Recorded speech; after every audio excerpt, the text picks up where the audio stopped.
Multan test का पहला रोज पाकिस्तान के नाम रहा और पाकिस्तान ने बहुत ही अच्छी बैटिंग का मुजाहिरा किया।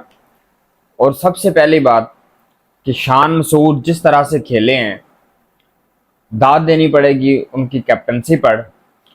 और दाद देनी पड़ेगी कि उन्होंने जिस तरह से टेस्ट मैच को रन्स करने के लिए इस्तेमाल किया। देखें कि तकरीबन 106 बॉलों पे सेंचुरी कर डाली थी, जो कि अमूमन आप देखते हैं कि ओडीआई के अंदर बैटर्स ज़्यादातर इतनी बॉल्स खेल के सेंचुरी कर रहे होते हैं।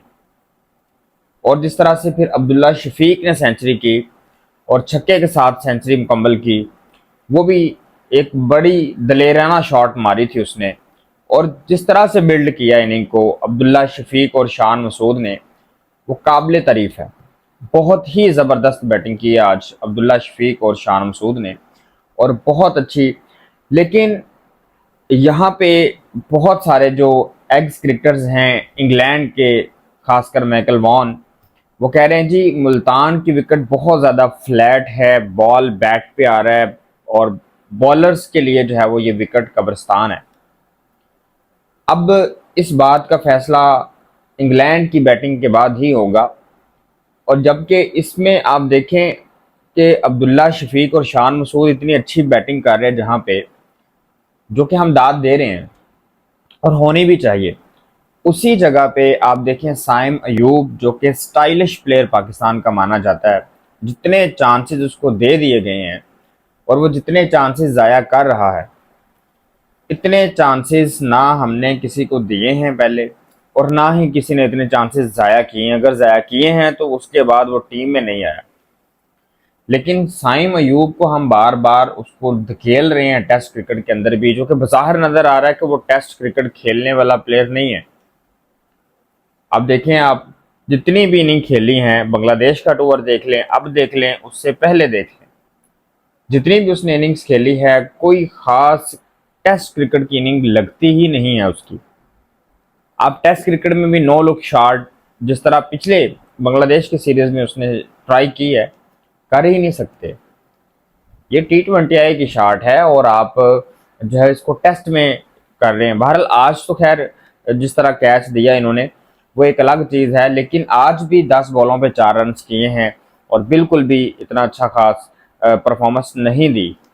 जो कि मेरे समझ में जो चीज़ आती है, वो अबू हरेरा को चांस देना चाहिए। भाई आप देखें डोमेस्टिक के अंदर उसने जितनी परफॉर्मेंसेज दी हुई हैं, आप उसको एक चांस दे के देखें तो सही कि वो करता क्या है। अब साइम अयूब को भी आप इतने चांसेस दे रहे हैं, क्या किया इसने, आपके सामने है, और क्या हो रहा है वो भी आपके सामने है। अब यही चीज़ आप एक अबू हरेरा को चांस दे के देख लें तो मेरे ख्याल में वो ज़्यादा बेटर रहेगा। फिर भी उसको भी देखना चाहिए, जाहिर सी बात है, जब आप उसको देखेंगे फिर ही पता चलेगा कि ज़्यादा बेटर कौन है। फिलहाल एक चांस उसको बनता है। और उसके बाद बाबर आजम जिस तरह से आउट हुए हैं, जिस बॉल पे आउट हुए हैं, उससे पहली बॉल ऑफ स्टैम्प से बाहर की तरफ जा रही थी, जो कि मिस हुई थी। उसको वो जज नहीं कर पाए थे और वो बिल्कुल कीपर के हाथ में चलेगी सीधी।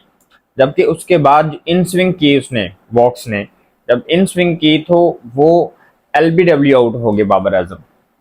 अब देखें, बाबर आजम के ऊपर आई थिंक सो कि मेंटली प्रेशर है, क्योंकि टेक्निकली इसमें कोई प्रेशर नहीं। अगर अब्दुल्ला शफीक और शान मसूद, जो कि पाकिस्तान के हाई रेटेड बैटर नहीं माने जाते अभी फ़िलहाल, बाबर आजम की निस्बत बात कर रहा हूँ, अगर वो इतना अच्छा, इतने अंदाज से, बेहतरीन अंदाज से खेल के सेंचुरियाँ करके पाकिस्तान को अच्छा टोटल दे सकते हैं, 328 रन जो कि पाकिस्तान ने पहले दिन ही कर दिए 86 ओवर्स के अंदर, तो बाबर आजम भी तो कर सकते थे। लेकिन बाबर आजम के ऊपर मेंटली प्रेशर है।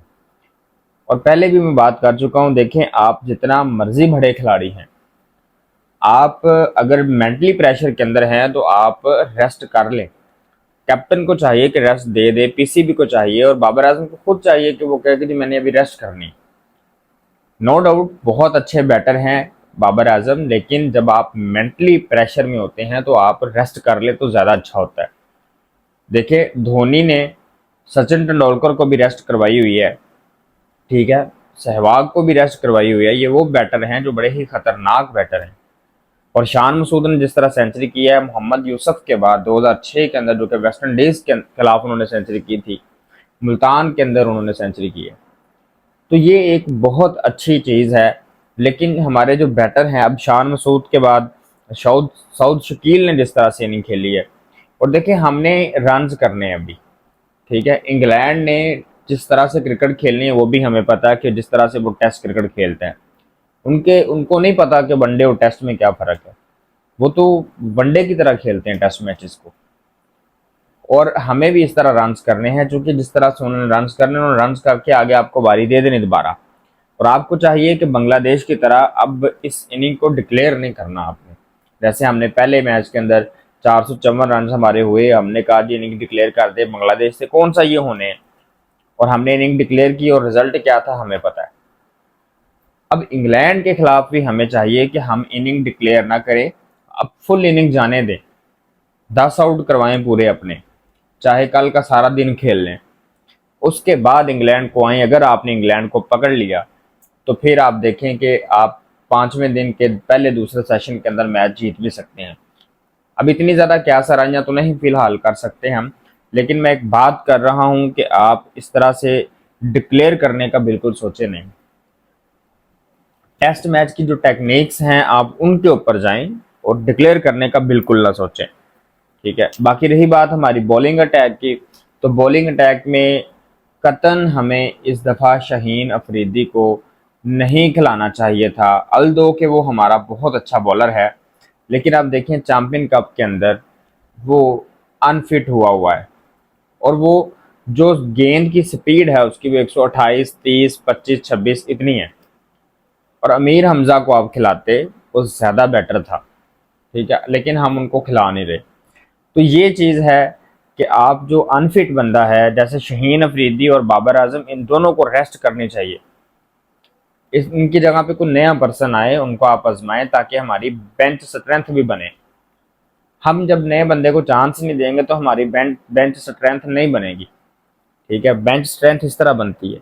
बाकी शाहीन अफरीदी मेरे ख्याल में बिल्कुल भी उसको इस टेस्ट के अंदर नहीं होना चाहिए था। हालांकि अभी उसने बॉलिंग नहीं की, लेकिन मैं उससे पहले ये बात कर रहा हूँ कि नहीं होना चाहिए था उसको, क्योंकि वो अनफिट है, आधा शाहीन अफरीदी खेल रहा है। बहरहाल अमीर हमजा की जो स्ट्रेंथ है वो भी हमें पता है कि वो उसकी जो स्विंग होती है वो उसकी स्ट्रेंथ है, जबकि शाहीन अफरीदी की पेस थी।